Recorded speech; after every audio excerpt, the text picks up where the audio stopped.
Yung party ka na, pero dito mo na lang talaga nagagawa. Nakakamiss nga yung mga ganong sayawan, mga mi, lalo na kapag kapiestahan, mga mi. Ay, nako, number 1 talaga ako dyan. Tumatakas pa ako. Sarap.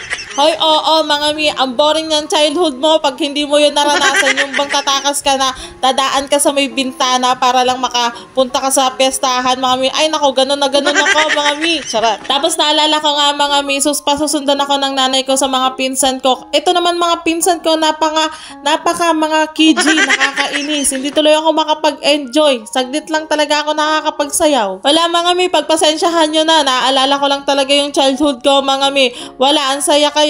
Bugbog later nga lang.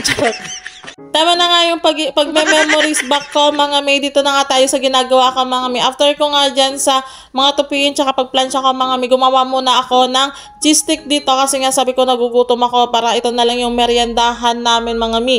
Kaya lang, naalala ko, mga mi, nung nakatapos na ako maggawa ng cheese stick dito, naku, wala nga pala kaming gas, naubusan nga pala kami ng gas. Kaya ayan, sabi ko, mamaya ko na lang siya lulutuin pagka nakabili na kami ng gas.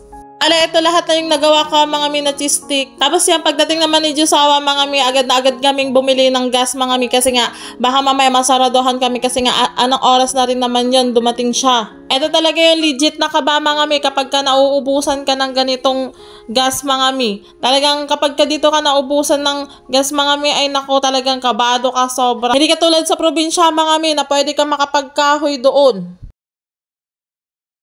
Tapos kinabukasan nga naman, mga mi, ayan, may meeting nga kami with Nanay Cap. Habang ang hinihintay yung iba dyan, mga mi, ayan, syempre kwento-kwentuhan muna about sa mga buhay-buhay na mga na-experience ba. Di rin naman nagtagal yung meeting namin, mga mi. Saglit lang naman kami dyan nag-meeting, mga mi. Parang update lang ba sa amin kasi ngayon lang din nag-meeting si Nanay Cap sa amin. Tapos nung hapon naman dyan, mga mi, ay pupunta nga kami dyan sa park, mga mi. Tapos sabi ko nga, magbabike lang ako saglit kasi nga hindi ako nakapag-exercise kasi ng hapon na yan. Kaya kahit konti lang, mga mi, ayan, nakapag-exercise pa rin ako kasi mas healthy pa rin yung pagbabike-bike ba, mga mi. Tapos nandito na kami sa park, mga mi.